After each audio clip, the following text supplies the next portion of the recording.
A cryptic code of dancing figures is appearing at the estate, but as the London blizzard howls outside, the only thing you need to solve is the rhythm of your own breath. Stop listening as a guest. If you keep returning to our archives without joining the community, the fog will eventually close in and you'll lose your way forever. Subscribe now, or don't complain when you can't find this sanctuary again. Now, settle in, breathe slowly, and let us begin.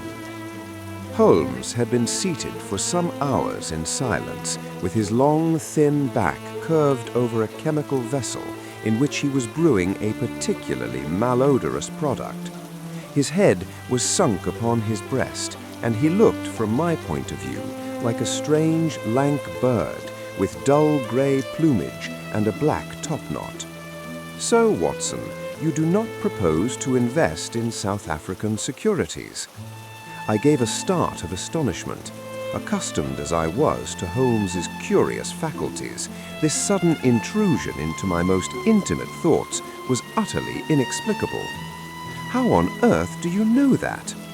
He wheeled round upon his stool with a steaming test tube in his hand and a gleam of amusement in his deep-set eyes. Now, Watson, confess yourself utterly taken aback. I am. I ought to make you sign a paper to that effect. Why? Because in 5 minutes you will say that it is all so absurdly simple. I am sure that I shall say nothing of the kind. You see, my dear Watson, he propped his test tube in the rack and began to lecture with the air of a professor addressing his class. It is not really difficult to construct a series of inferences, each dependent upon its predecessor, and each simple in itself. If, after doing so, one simply knocks out all the central inferences and presents one's audience with the starting point and the conclusion, one may produce a startling, though possibly a meritorious effect. Now, it was not really difficult, by an inspection of the groove between your left forefinger and thumb, to feel sure that you did not propose to invest your small capital in the gold fields. I see no connection. Very likely not, but I can quickly show you a close connection. Here are the missing links of the very simple chain. 1. You had chalk between your left finger and thumb when you returned from the club last night. 2. You put chalk there when you play billiards to steady the cue. 3. You never play billiards except with Thurston. 4. You told me 4 weeks ago that Thurston had an option on some South African property, which would expire in a month, and which he desired you to share with him. 5. Your checkbook is locked in my drawer, and you have not asked for the key. 6. You do not propose to invest your money in this manner. How absurdly simple. Quite so, said he, a little nettled. Every problem becomes very childish when once it is explained to you. Here is an unexplained one. See what you can make of that, friend Watson. He tossed a sheet of paper upon the table and turned once more to his chemical analysis. I looked with amazement at the absurd hieroglyphics upon the paper. Why, Holmes, it is a child's drawing. Oh, that's your idea. What else should it be? That is what Mr. Hilton Cubitt of Riding Thorpe Manor, Norfolk, is very anxious to know. This little conundrum came by the first post, and he was to follow by the next train. There's a ring at the bell, Watson. I should not be very much surprised if this were he. A heavy step was heard upon the stairs, and an instant later entered a tall, ruddy, clean-shaven gentleman whose clear eyes and florid cheeks told of a life led far from the fogs of Baker Street. He seemed to bring a whiff of his strong, fresh, bracing East Coast air with him as he entered. Having shaken hands with each of us, he was about to sit down when his eye rested upon the paper with the curious markings which I had just examined and left on the table. Well, Mr. Holmes, what do you make of these? They told me that you were fond of queer mysteries, and I don't think you can find a queerer one than that. I sent the paper ahead so that you might have time to study it before I came. "It is certainly rather a curious production," said Holmes. "At first sight, it would appear to be some childish prank. It consists of a number of absurd little figures dancing across the paper upon which they are drawn. Why should you attribute any importance to so grotesque an object?" "I never should, Mr. Holmes, but my wife does. It is frightening her to death. She says nothing, but I can see terror in her eyes. That's why I want to sift the matter to the bottom." Holmes held up the paper so that the sunlight shone full upon it. It was a page torn from a notebook. The markings were done in pencil. Holmes examined it for some time, and then, folding it carefully up, he placed it in his pocketbook. "This promises to be a most interesting and unusual case," said he. "You gave me a few particulars in your letter, Mr. Hilton Cubitt, but I would be very much obliged if you would kindly go over it all again for the benefit of my friend, Dr. Watson." "I'm not much of a storyteller," said our visitor, nervously clasping and unclasping his great strong hands. "You'll just ask me anything that I don't make clear. I'll begin at the time of my marriage last year, but I want to say first of all that though I'm not a rich man, my people have been at Riding Thorpe for a matter of 5 centuries, and there is no better known family in the county of Norfolk. Last year, I came up to London for the Jubilee, and I stopped at a boarding house in Russell Square, because Parker, the vicar of our parish, was staying in it. There was an American young lady there. Patrick was the name, Elsie Patrick. In some way we became friends, until before my month was up, I was as much in love as a man could be. We were quietly married at a registry office, and we returned to Norfolk a wedded couple. You'll think it very mad, Mr. Holmes, that a man of a good old family should marry a wife in this fashion, knowing nothing of her past or of her people. But if you saw her and knew her, it would help you to understand." She was very straight about it, was Elsie. I can't say that she did not give me every chance of getting out of it if I wished to do so. "I have had some very disagreeable associations in my life," said she. "I wish to forget all about them. I would rather never allude to the past, for it is very painful to me. If you take me, Hilton, you will take a woman who has nothing that she need be personally ashamed of, but you will have to be content with my word for it, and to allow me to be silent as to all that passed up to the time when I became yours. If these conditions are too hard, then go back to Norfolk and leave me to the lonely life in which you found me." It was only the day before our wedding that she said those very words to me. I told her that I was content to take her on her own terms, and I have been as good as my word. Well, we have been married now for a year, and very happy we have been. But about a month ago, at the end of June, I saw for the first time signs of trouble. One day my wife received a letter from America. I saw the American stamp. She turned deadly white, read the letter, and threw it into the fire.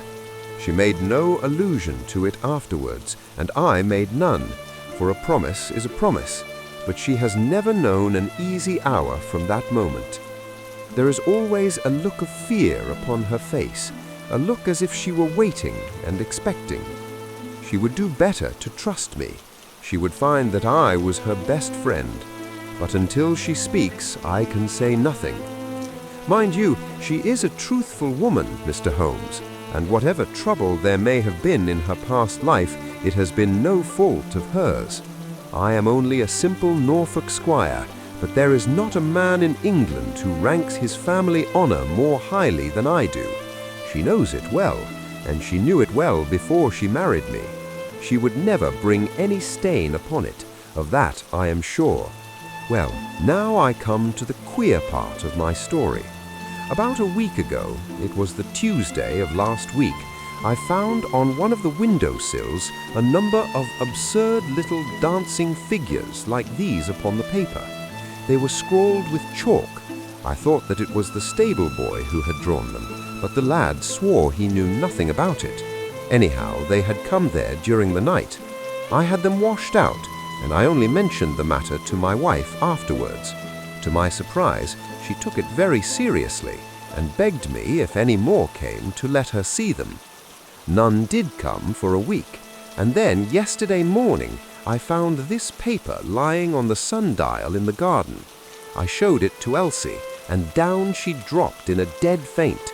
Since then she has looked like a woman in a dream, half dazed and with terror always lurking in her eyes. It was then that I wrote and sent the paper to you, Mr. Holmes. It was not a thing that I could take to the police, for they would have laughed at me, but you will tell me what to do. I am not a rich man, but if there is any danger threatening my little woman, I would spend my last copper to shield her. He was a fine creature, this man of the old English soil, simple, straight, and gentle, with his great earnest blue eyes and broad, comely face. His love for his wife and his trust in her shone in his features. Holmes had listened to his story with the utmost attention, and now he sat for some time in silent thought. "Don't you think, Mr. Cubitt," said he at last, "that your best plan would be to make a direct appeal to your wife and to ask her to share her secret with you?" Hilton Cubitt shook his massive head. "A promise is a promise, Mr. Holmes. If Elsie wished to tell me, she would. If not, it is not for me to force her confidence, but I am justified in taking my own line, and I will." "Then I will help you with all my heart. In the first place, have you heard of any strangers being seen in your neighborhood?" "No." "I presume that it is a very quiet place. Any fresh face would cause comment." "In the immediate neighborhood, yes, but we have several small watering places not very far away, and the farmers take in lodgers. These hieroglyphics have evidently a meaning. If it is purely arbitrary one, it may be impossible for us to solve it. On the other hand, if it is systematic, I have no doubt that we shall get to the bottom of it. But this particular sample is so short that I can do nothing, and the facts which you have brought me are so indefinite that we have no basis for an investigation. I would suggest that you return to Norfolk, that you keep a keen lookout, and that you take an exact copy of any fresh dancing men which may appear. It is 1,000 pities that we have not a reproduction of those which were done in chalk on the windowsill. Make a discreet inquiry also as to any strangers in the neighborhood.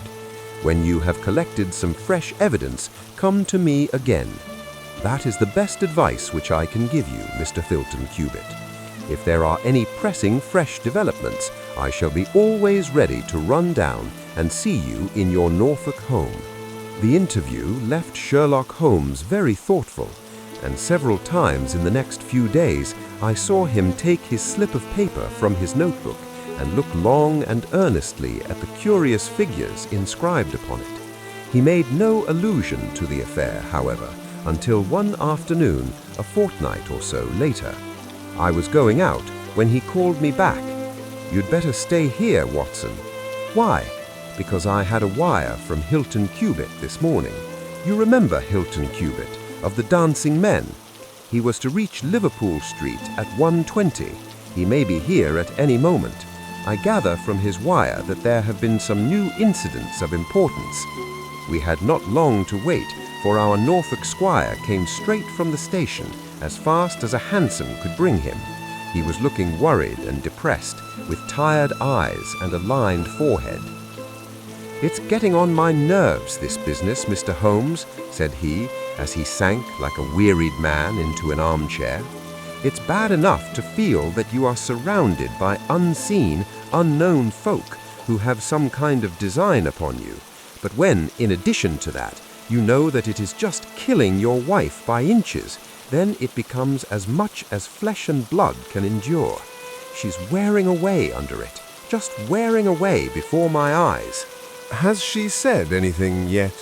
No, Mr. Holmes, she has not.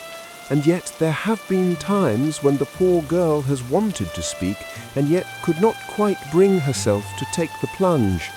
I have tried to help her, but I dare say I did it clumsily and scared her from it. She has spoken about my old family and our reputation in the county, and our pride in our unsullied honor, and I always felt it was leading to the point, but somehow it turned off before we got there. But you have found out something for yourself. A good deal, Mr. Holmes. I have several fresh dancing men pictures for you to examine, and, what is more important, I have seen the fellow. What? The man who draws them? Yes, I saw him at his work, but I will tell you everything in order. When I got back after my visit to you, the very first thing I saw next morning was a fresh crop of dancing men. They had been drawn in chalk upon the black wooden door of the tool house, which stands beside the lawn, in full view of the front windows. I took an exact copy, and here it is. He unfolded a paper and laid it upon the table. Tonight the choice is yours. Subscribe and secure your nightly escape into mystery, or stay a stranger and risk being locked out when the archives truly darken. Don't just listen, belong. Now back to our story. Excellent, said Holmes. Excellent. Pray continue. When I had taken the copy, I rubbed out the marks, but 2 mornings later a fresh inscription had appeared. I have a copy of it here. Holmes rubbed his hands and chuckled with delight. Our material is rapidly accumulating, said he. 3 days later, a message was left scrawled upon paper and placed under a pebble on the sundial. Here it is. The characters are, as you see, exactly the same as the last one. After that, I determined to lie in wait, so I got out my revolver and I sat up in my study, which overlooks the lawn and garden. About 2 in the morning, I was seated by the window, all being dark save for the moonlight outside, when I heard steps behind me, and there was my wife in her dressing gown. She implored me to come to bed. I told her frankly that I wished to see who it was who played such absurd tricks upon us. She answered that it was some senseless practical joke, and that I should not take any notice of it. If it really annoys you, Hilton, we might go and travel, you and I, and so avoid this nuisance. What? Be driven out of our own house by a practical joker? Said I. Why, we should have the whole county laughing at us. Well, come to bed, said she, and we can discuss it in the morning. Suddenly, as she spoke, I saw her white face grow whiter yet in the moonlight, and her hand tightened upon my shoulder. Something was moving in the shadow of the tool house. I saw a dark, creeping figure which crawled round the corner and squatted in front of the door. Seizing my pistol, I was rushing out when my wife threw her arms round me and held me with convulsive strength. I tried to throw her off, but she clung to me most desperately. At last, I got clear, but by the time I had opened the door and reached the house, the creature was gone. He had left the trace of his presence, however, for there on the door was the very same arrangement of dancing men which had already twice appeared, and which I have copied on that paper. There was no other sign of the fellow anywhere, though I ran all over the grounds, and yet the amazing thing is that he must have been there all the time, for when I examined the door again in the morning, he had scrawled some more of his pictures under the line which I had already seen. Have you that fresh drawing? Yes, it is very short, but I made a copy of it, and here it is. Again he produced a paper. Tell me, said Holmes, and I could see by his eyes that he was much excited, was this a mere addition to the first, or did it appear to be entirely separate? It was on a different panel of the door. Excellent! This is far the most important of all for our purpose. It fills me with hopes. Now, Mr. Hilton Cubitt, please continue your most interesting statement.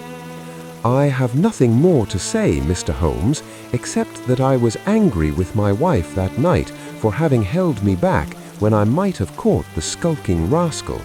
She said that she feared that I might come to harm.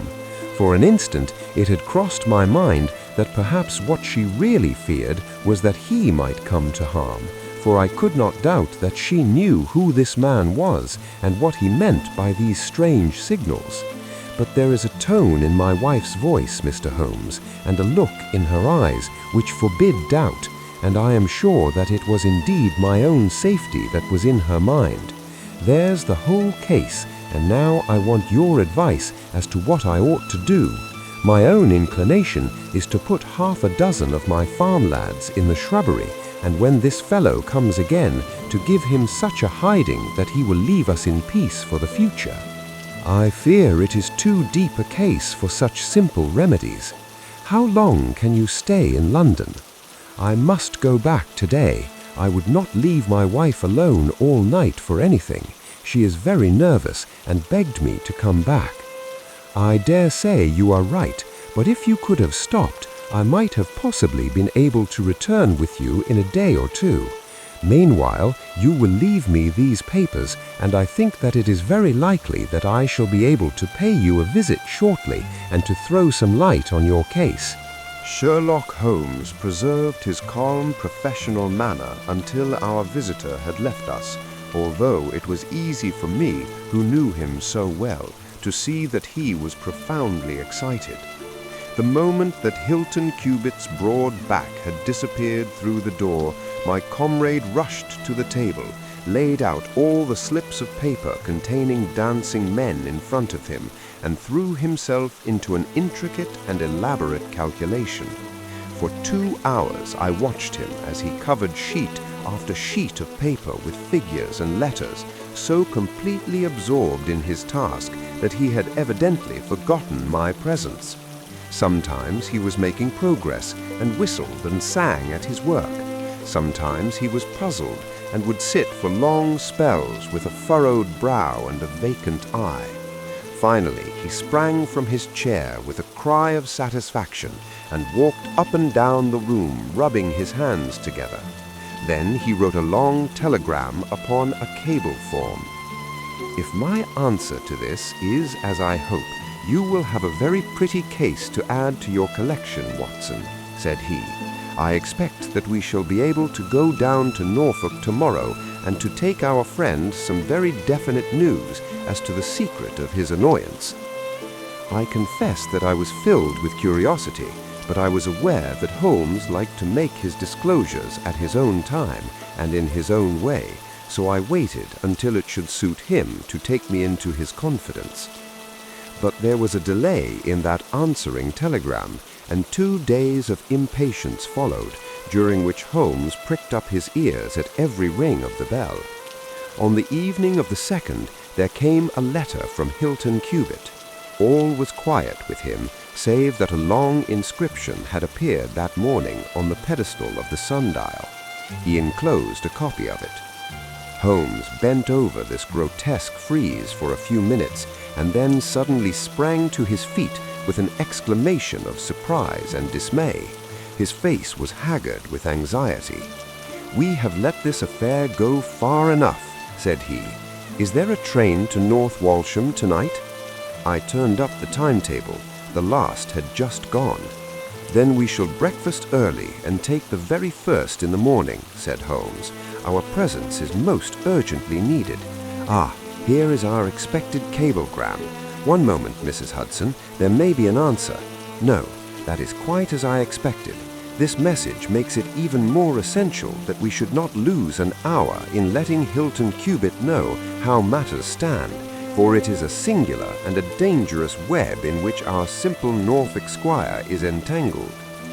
So indeed it proved, and as I come to the dark conclusion of a story which had seemed to me to be only childish and bizarre, I experience once again the dismay and horror with which I was filled.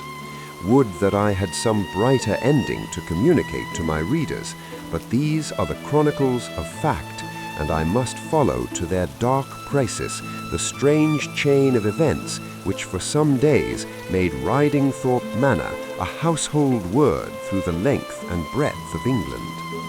We had hardly alighted at North Walsham and mentioned the name of our destination when the station master hurried to us.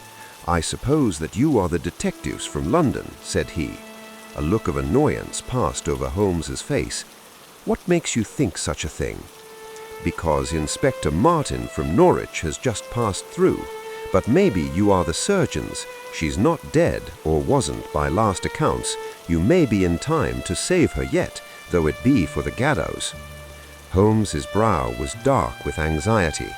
"We are going to Riding Thorpe Manor," said he, "but we have heard nothing of what has passed there." "It's a terrible business," said the station master. "They are shot, both Mr. Hilton Cubitt and his wife. She shot him and then herself, so the servants say. He's dead and her life is despaired of. Dear, dear, one of the oldest families in the county of Norfolk and one of the most honored." Without a word, Holmes hurried to a carriage, and during the long 7 miles drive he never opened his mouth. Seldom have I seen him so utterly despondent.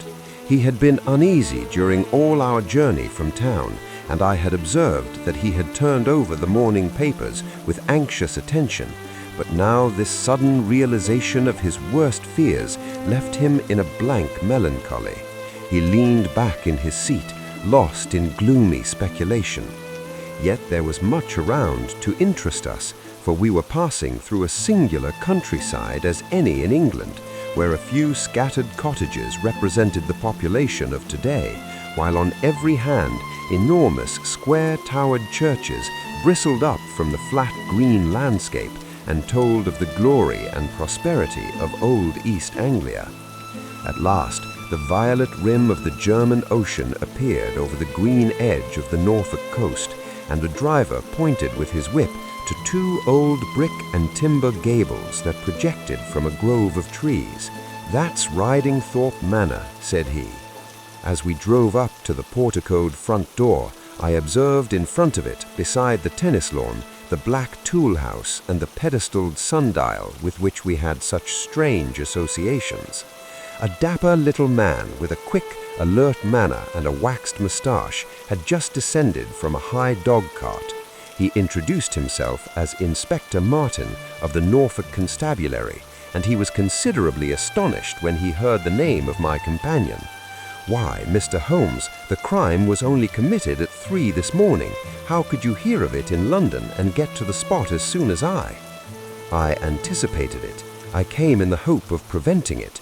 "Then you must have important evidence of which we are ignorant, for they were said to be a most united couple." "I only have the evidence of the dancing men," said Holmes. "I will explain the matter to you later. Meanwhile, since it is too late to prevent this tragedy, I am very anxious that I should use the knowledge which I possess in order to ensure that justice be done. Will you associate me in your investigation, or will you prefer that I should act independently?" "I should be proud to feel that we were acting together, Mr. Holmes," said the inspector earnestly. "In that case, I should be glad to hear the evidence and to examine the premises without an instant of unnecessary delay." Inspector Martin had the good sense to allow my friend to do things in his own fashion, and contented himself with carefully noting the results. The local surgeon, an old white-haired man, had just come down from Mrs. Hilton Cubitt's room, and he reported that her injuries were serious but not necessarily fatal. The bullet had passed through the front of her brain, and it would probably be some time before she could regain consciousness. On the question of whether she had been shot or had shot herself, he would not venture to express any decided opinion. Certainly, the bullet had been discharged at very close quarters. There was only the one pistol found in the room, 2 barrels of which had been emptied. Mr. Hilton Cubitt had been shot through the heart. It was equally conceivable that he had shot her and then himself, for the revolver lay upon the floor midway between them. "Has he been moved?" asked Holmes. "We have moved nothing except the lady. We could not leave her lying wounded upon the floor." "How long have you been here, doctor?" "Since 4 o'clock." "How else?" "Yes, the constable here." "And you have touched nothing?" "Nothing." "You have acted with great discretion." Who sent for you? The housemaid, Saunders. Was it she who gave the alarm? She and Mrs. King, the cook. Where are they now? In the kitchen, I believe. Then I think we had better hear their story at once. The old hall, oak-paneled and high-windowed, had been turned into a court of investigation. Holmes sat in a great old-fashioned chair, his inexorable eyes gleaming out of his haggard face. I could read in them a set purpose to devote his life to this quest until the client whom he had failed to save should at last be avenged. The trim Inspector Martin, the old gray-headed country doctor, myself, and a stolid village policeman made up the rest of that strange company. The two women told their story clearly enough. They had been aroused from their sleep by the sound of an explosion, which had been followed a minute later by a second one. They slept in adjoining rooms, and Mrs. King had rushed in to Saunders.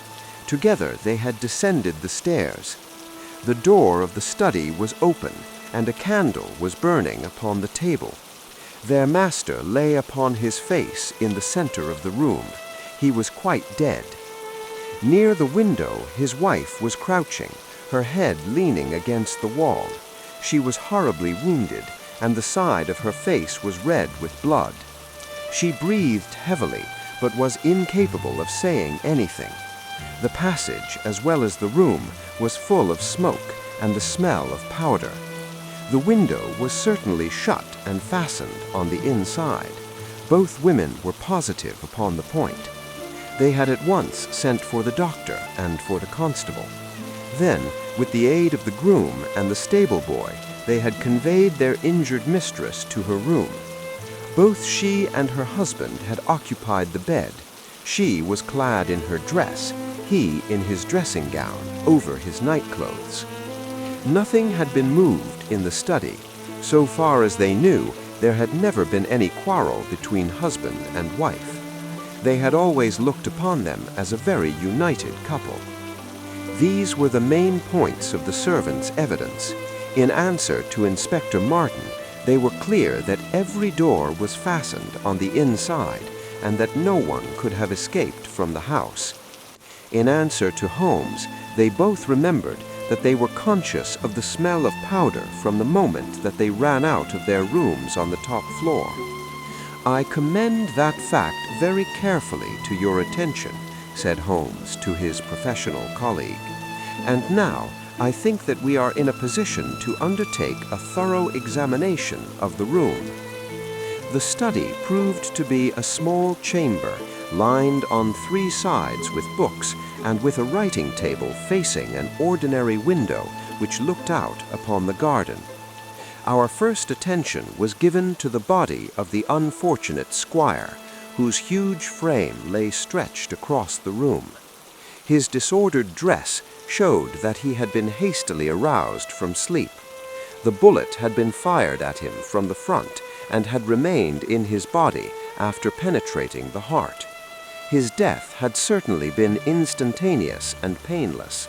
There was no powder marking either on his dressing gown or on his hands. The absence of the latter means nothing, though its presence may mean everything, said Holmes. Unless the powder from a badly fitting cartridge happens to spurt backward, one may fire many shots without leaving a sign. I would suggest that Mr. Cubitt's body may now be removed. I suppose, Doctor, you have not recovered the bullet which wounded the lady. A serious operation will be necessary before that can be done, but there are still 4 cartridges in the revolver. 2 have been fired and 2 wounds inflicted, so that each bullet can be accounted for. So it would seem, said Holmes. Perhaps you can account also for the bullet which has so obviously struck the edge of the window. He had turned suddenly, and his long, thin finger was pointing to a hole which had been drilled right through the lower window sash, about an inch above the bottom. "By George!" cried the inspector. "How ever did you see that?" "Because I looked for it." "Wonderful," said the country doctor. "You are certainly right, sir. Then a third shot has been fired, and therefore a third person must have been present. But who could that have been, and how could he have got away?" "That is the problem which we are now about to solve," said Sherlock Holmes. "You remember, Inspector Martin, when the servants said that on leaving their room they were at once conscious of a smell of powder. I remarked that the point was an extremely important one." "Yes, sir, but I confess I did not quite follow you." "It suggested that at the time of the firing, the window as well as the door of the room had been open. Otherwise, the fumes of powder could not have been blown so rapidly through the house. A draught in the room was necessary for that. Both door and window were only open for a very short time, however." "How do you prove that?" "Because the candle was not guttered." "Capital!" cried the inspector. "Capital!" Feeling sure that the window had been open at the time of the tragedy, I conceived that there might have been a third person in the affair, who stood outside this opening and fired through it. Any shot directed at this person might hit the sash. I looked, and there, sure enough, was the bullet mark.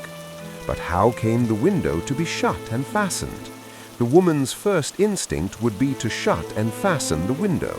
But hello, what is this?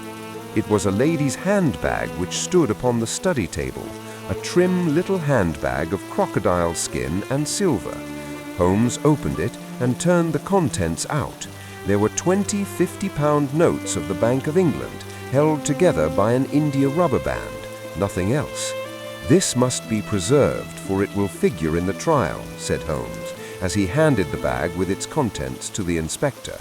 "It is now necessary that we should try to throw some light upon this third bullet, which has clearly, from the splintering of the wood, been fired from inside the room. I should like to see Mrs. King, the cook, again. You said, Mrs. King, that you were awakened by a loud explosion. When you said that, did you mean that it seemed to you to be louder than the second one?" "Well, sir, it wakened me from my sleep, so it is hard to judge, but it did seem very loud." "You don't think that it might have been two shots fired almost at the same time?" "I am sure I couldn't say, sir." "I believe that it was undoubtedly so. I rather think, Inspector Martin, that we have now exhausted all that this room can teach us. If you'll kindly step round with me, we shall see what fresh evidence the garden has to offer."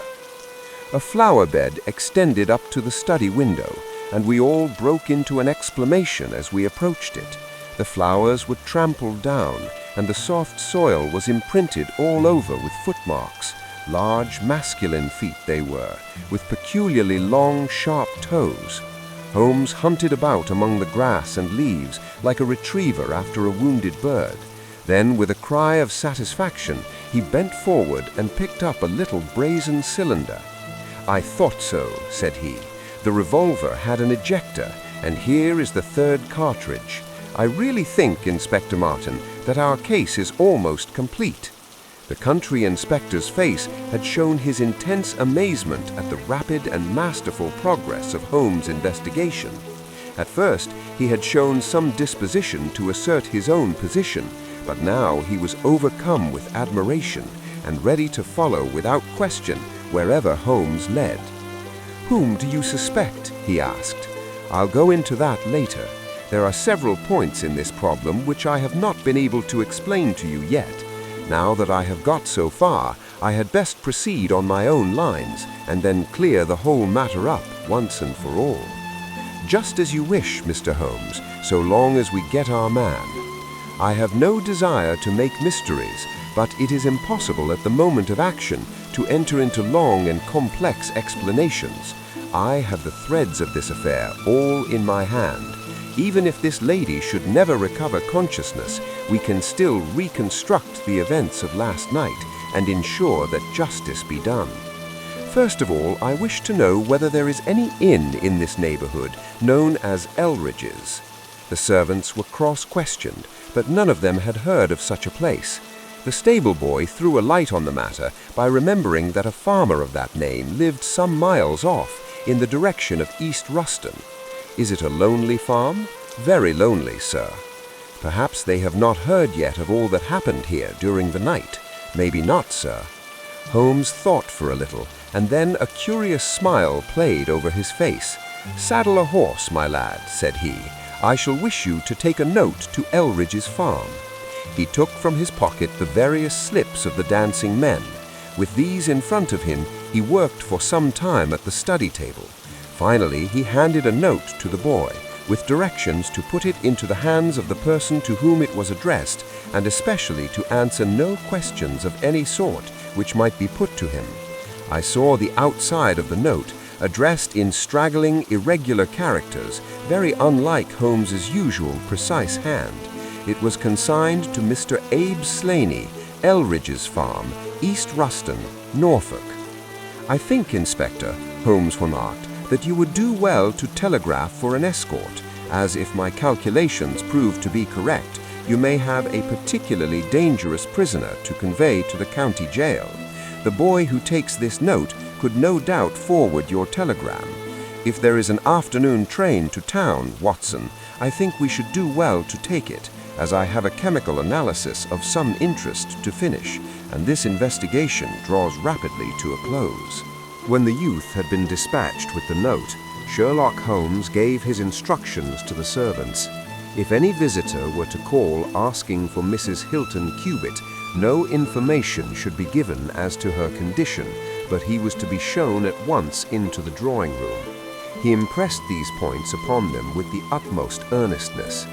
Finally, he led the way into the drawing room, with the remark that the business was now out of our hands, and that we must while away the time as best we might until we could see what was in store for us.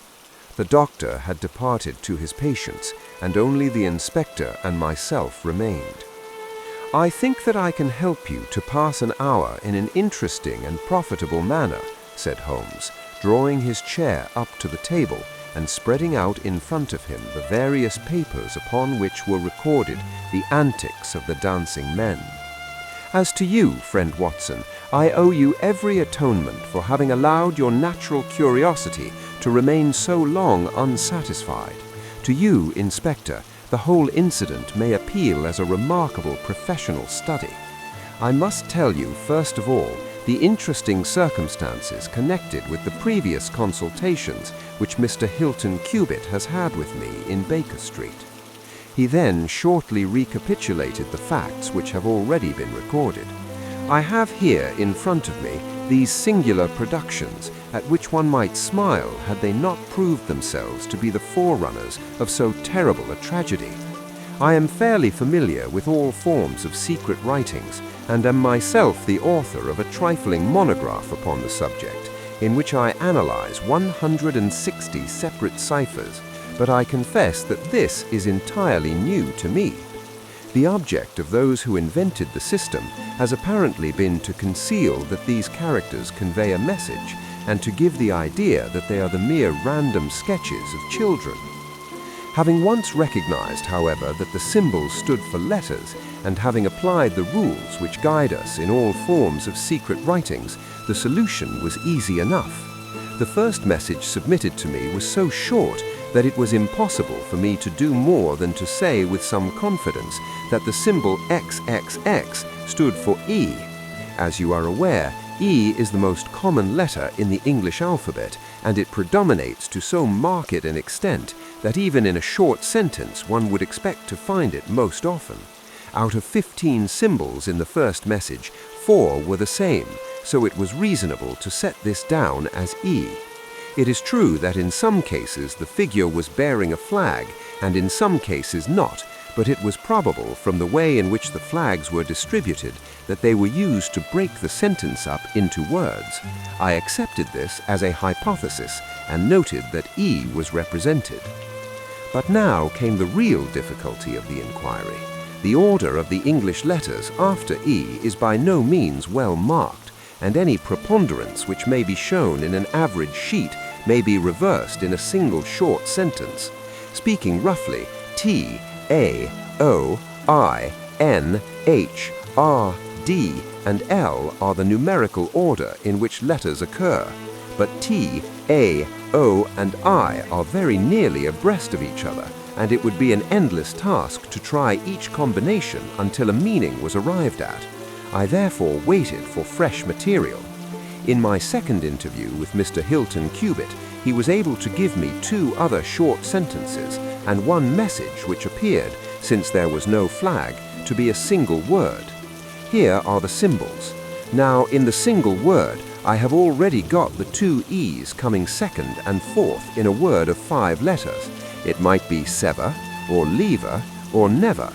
There can be no question that the latter as a reply to an appeal is far the most probable, and the circumstances pointed to it being a reply written by the lady. Accepting it as correct, we are now able to say that the symbols stand respectively for N, V, and R. Even now I was in considerable difficulty, but a happy thought put me in possession of several other letters. It occurred to me that if these appeals came, as I expected, from someone who had been intimate with the lady in her early life, a combination which contained 2 E's with 3 letters between might very well stand for the name Elsie. In examination, I found that such a combination formed the termination of the message, which was 3 times repeated. It was certainly some appeal to Elsie. In this way, I had got my L, S, and I. But what appeal could it be? There were only 4 letters in the word which preceded Elsie, and it ended in E. Surely the word must be come. I tried all other 4 letters ending in E, but could find none to fit the case. So now I was in possession of C, O, and M, and I was in a position to attack the first message once more, dividing it into words and putting dots for each symbol which was still unknown. So treated, it worked out in this fashion: A.M. here, Abe Slaney. I had so many letters now that I could proceed with considerable confidence to the second message, which worked out in this fashion: A.T.L. Riggs. Here I could only make sense by putting T and G for the missing letters, and supposing that the name was that of some house or inn at which the writer was staying. Inspector Martin and I had listened with the utmost interest to the full and clear account of how my friend had produced results which had led to so complete a command over our difficulties. "What did you do then, sir?"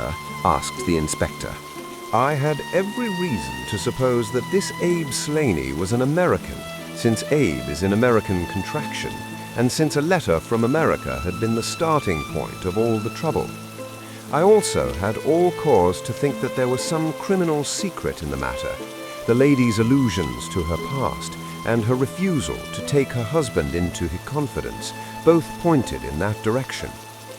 I therefore cabled to my friend Wilson Hargrave of the New York Police Bureau, who has more than once made use of my knowledge of London crime. I asked him whether the name of Abe Slaney was known to him.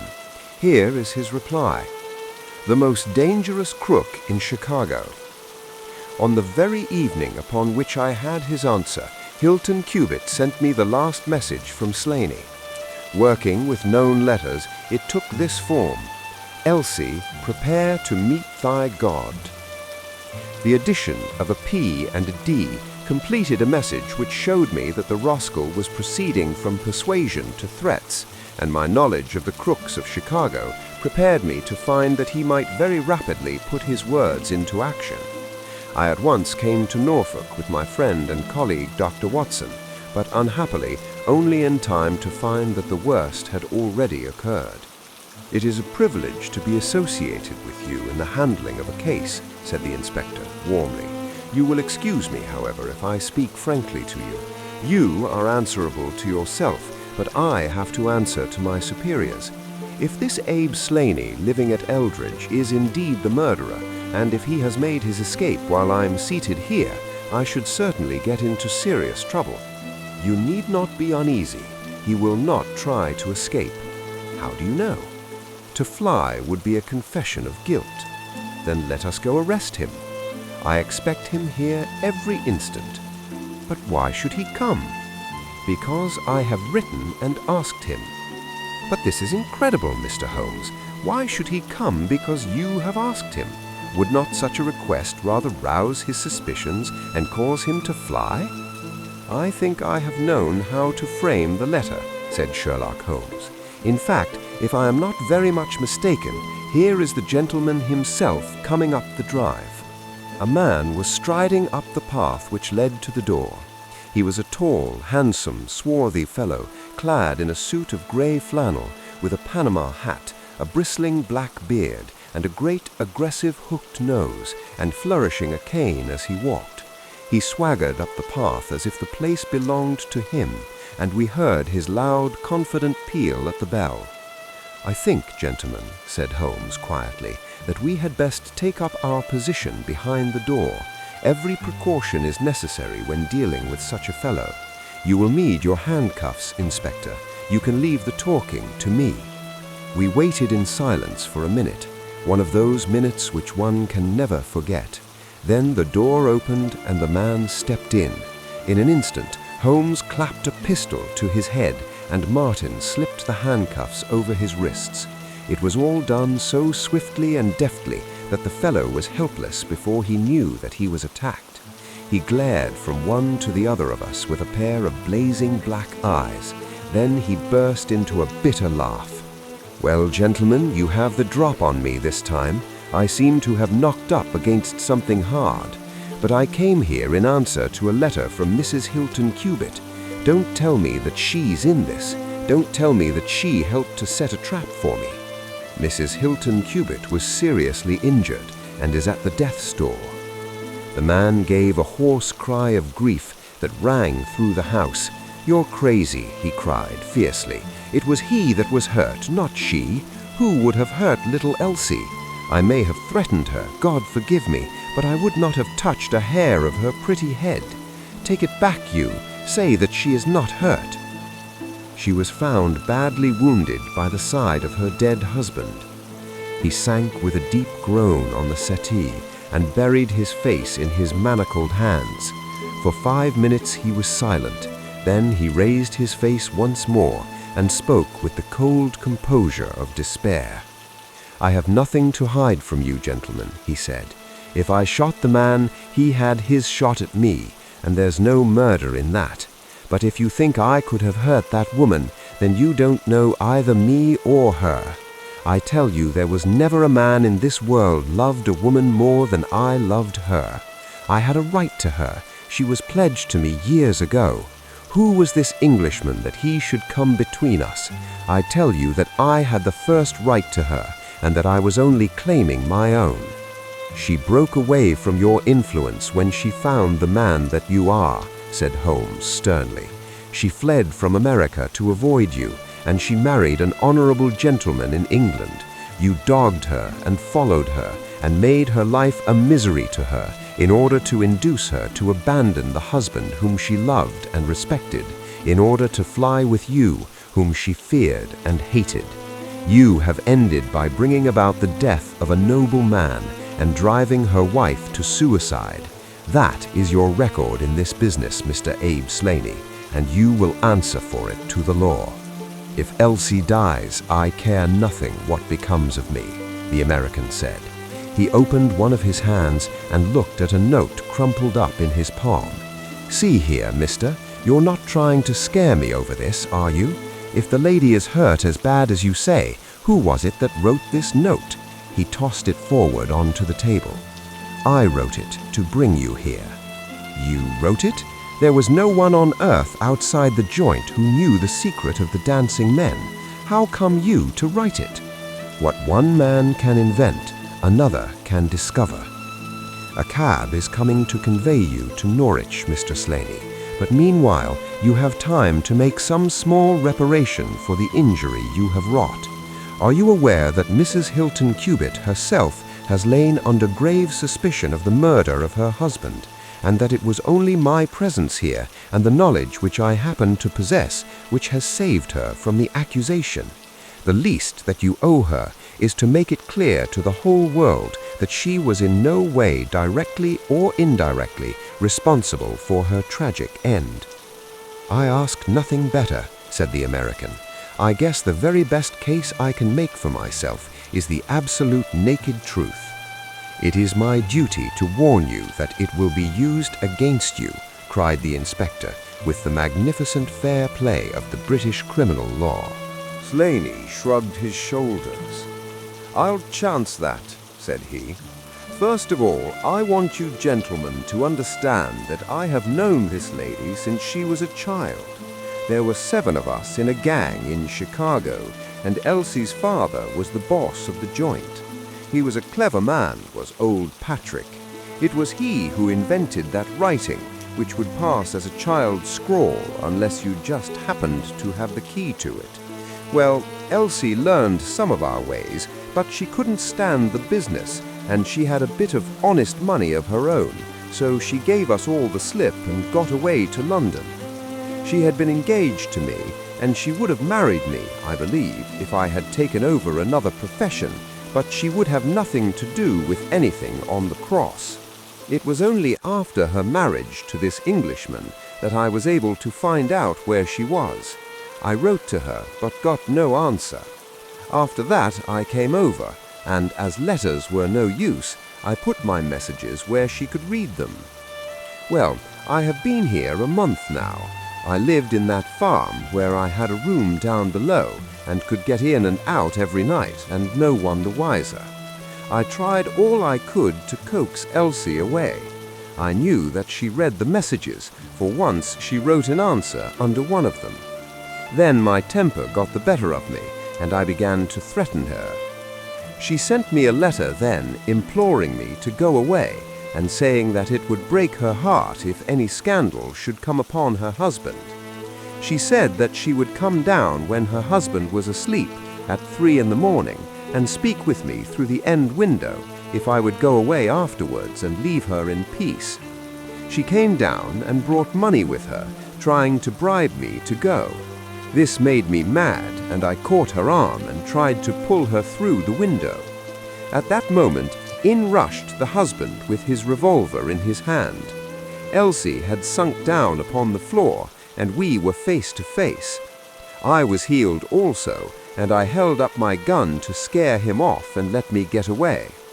He fired and missed me.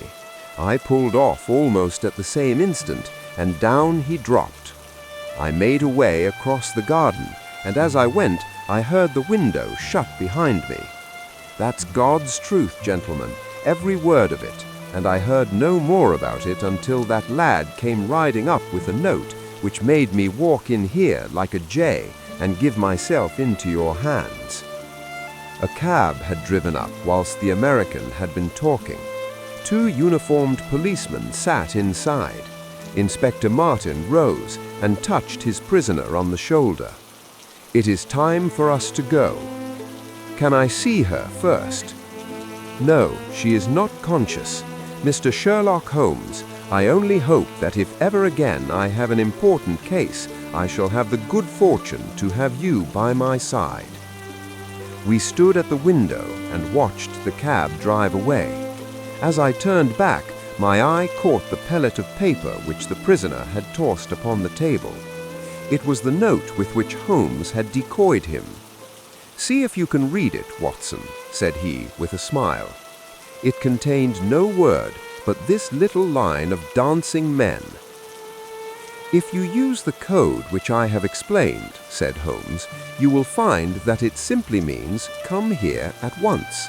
I was convinced that it was an invitation which he would not refuse, since he could never imagine that it could come from anyone but the lady.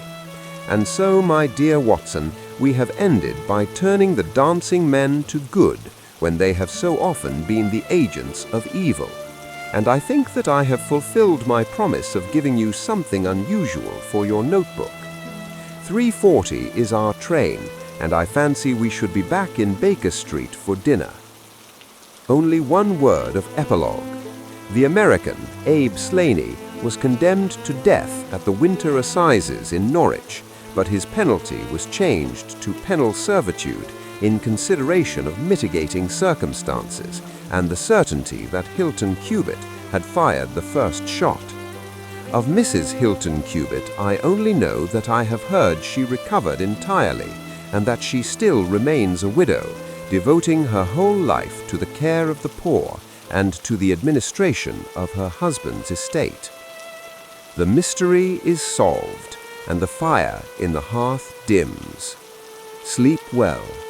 This has been a production of Midnight Archives.